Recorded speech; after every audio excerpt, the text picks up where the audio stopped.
अगर आपको हमारी वीडियो पसंद आए तो उसे लाइक, शेयर और सब्सक्राइब जरूर करें। नमस्कार दोस्तों, मैं श्याम वशिष्ठ और आप देख रहे हैं पीआर खोज।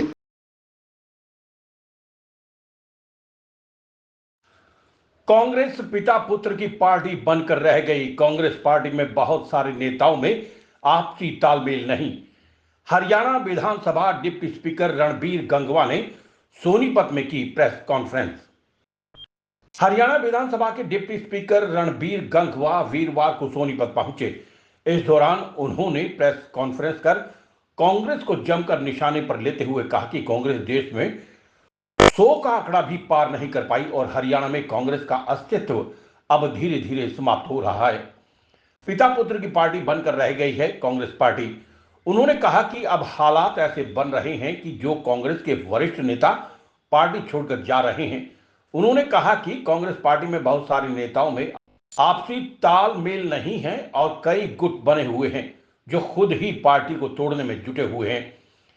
हरियाणा विधानसभा डिप्टी स्पीकर रणबीर गंगवा का प्रजापति समाज के लोगों ने बुक्का देकर स्वागत किया। इस दौरान अन्य लोगों ने भी अपनी समस्याओं से संबंधित पत्र डिप्टी स्पीकर को सौंपे। प्रेस कॉन्फ्रेंस में डिप्टी स्पीकर ने क्या कहा, देखिए हमारी इस वीडियो में। जिसने इस देश के ऊपर लगभग 50 साल से ज्यादा तक राज किया और 2 बार लगातार सत्ता से बाहर रहने के बाद भी तीसरी बार में वो 100 का आंकड़ा नहीं छू पाए, 99 पर ही वो अटक गए। और इसमें भी अगर वो खुश है तो अच्छी बात है, वो खुश रहे। जहां तक हरियाणा की बात है, हरियाणा के अंदर कांग्रेस पार्टी केवल और केवल पिता पुत्र की पार्टी बन के रह गई है और आज उनके अनेक जो सीनियर नेता है वो कांग्रेस पार्टी छोड़ के जा रहे हैं और अलग अलग गुटों में बटी हुई है। मैं समझता हूं कि कांग्रेस पार्टी के साथ हमें लड़ने की जरूरत नहीं है। कांग्रेस पार्टी तो इनके जो गुट अलग अलग बने हुए हैं वो एक दूसरे को निपटाने का काम कर देंगे। हमने तो जो 10 साल तक जिस ट्रांसपेरेंसी के साथ जो सरकार देने का काम किया है, जिस हरियाणा एक हरियाणवी एक का नारा देकर के समान विकास कराने का काम किया है, उसको लेकर के जनता में जाएंगे। और मुझे पूरा विश्वास है जिस तरीके का आज माहौल है पूरे प्रदेश के अंदर, निश्चित तौर पर आने वाले अक्टूबर के अंदर नायब सैनी जी के नेतृत्व के अंदर पूर्ण बहुमत की सरकार, पिछली बार तो कुछ कमी रह गई थी, इस बार पूर्ण बहुमत की सरकार हम बनाएंगे। देखिए, जहां तक कांग्रेस की बात है, सीएम डिक्लेयर करने की बात है, वो तो जब करेंगे जब उनका कोई उनके पास नंबर होंगे, एमएलएज होंगे। और उनके तो आज एक नहीं कई कई सीएम अपने आप में दावेदार हैं। और मैंने जैसे पहले कहा कि कांग्रेस गुटों में बटी हुई है।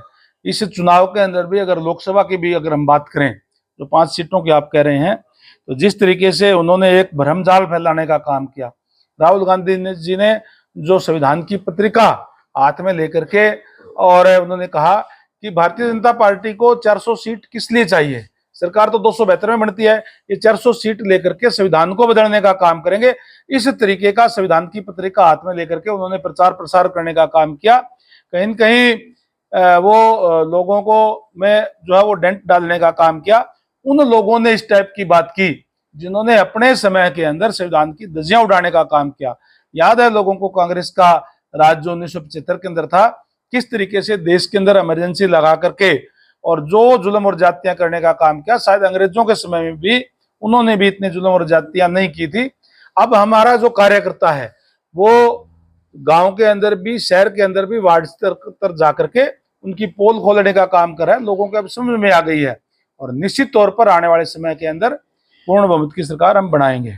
और उनके मार्गदर्शन में नायब सैनी जी के नेतृत्व के अंदर एक बार फिर से भारतीय जनता पार्टी की सरकार पूर्ण बहुमत की प्रदेश के अंदर बनेगी। जैसे मैंने पहले कहा कि हर वर्ग के लिए कार्य जो है हमारी सरकार ने करने का काम किया है, चाहे किसान है, कर्मचारी है, बैकवर्ड है, एससी है, हर वर्ग का ध्यान रखते हुए जिस तरीके से नई नई स्कीमें लाने का काम किया है। पंडित दीनदयाल उपाध्याय का जो मूल मंत्र है अंत्योदय, उस पर कार्य करते हुए, चाहे वो आयुष्मान कार्ड है, चाहे चिरायु हरियाणा कार्ड है जिसमें 5 लाख रुपए तक का इलाज फ्री किया जाता है। और न केवल बीपीएल का बल्कि जो 70 साल से ऊपर के जितने भी हमारे जो बुजुर्ग हैं उनका, चाहे कितनी किसी भी इनकम ग्रुप का आदमी हो, उन सब के 5 लाख रुपए तक का फ्री इलाज करने की घोषणा हरियाणा सरकार की तरफ से की गई है। आज कोई भी गरीब आदमी जो पहले केवल और केवल सरकारी हॉस्पिटल में जा सकता था, आज उसको कोई दिक्कत परेशानी होती है तो चिरायु हरियाणा का कार्ड लेकर के किसी भी प्राइवेट हॉस्पिटल के अंदर जाकर के इलाज करवाने का काम करता है। ये तमाम जो मुद्दे हैं, जो तमाम योजनाएं जो लाने का काम किया है। आज किसानों की अगर मैं बात करूं तो 1, 2, 3 नहीं बल्कि 14 फसलों के ऊपर हम MSP देने का काम कर रहे हैं।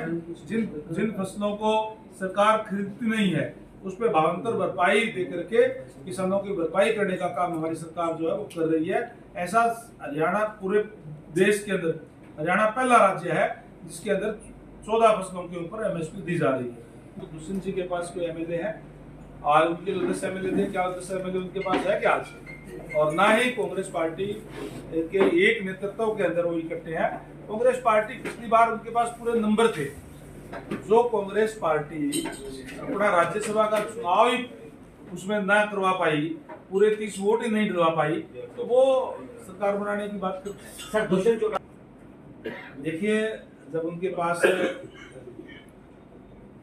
10 MLA थे तब तो उनको राज्य में शामिल होने के लिए वो आए और उस टाइम पे प्रदेश की जनता ने मैंडेट इसी टाइप पे दिया था कि इकट्ठे होकर के सरकार बनानी जरूरी थी। नहीं तो ना तो भारतीय जनता पार्टी की गरज में वो आए, अपनी गरज के अंदर आए और भारतीय जनता पार्टी को भी जरूरत थी क्योंकि दोनों के पास नंबर नहीं थे पूरे के पूरे। हमारे पास भी नंबर नहीं थे और आज जरूरी थी गठबंधन की, इसलिए गठबंधन किया गया था। अगर उनको भूल लगती है तो आप भूल सुधार ले। अब तो लोकसभा का चुनाव में तो गठबंधन नहीं था। जिस तरीके से लोकसभा के नतीजे जो आए हैं और उसके अंदर जो उनके वोट आए हैं वो आप देख लीजिए कि अब अलग होने के बाद कितने वोट आए हैं उनके पास। PR खोज के लिए रणबीर हुल्ला के साथ श्याम वशिष्ठ।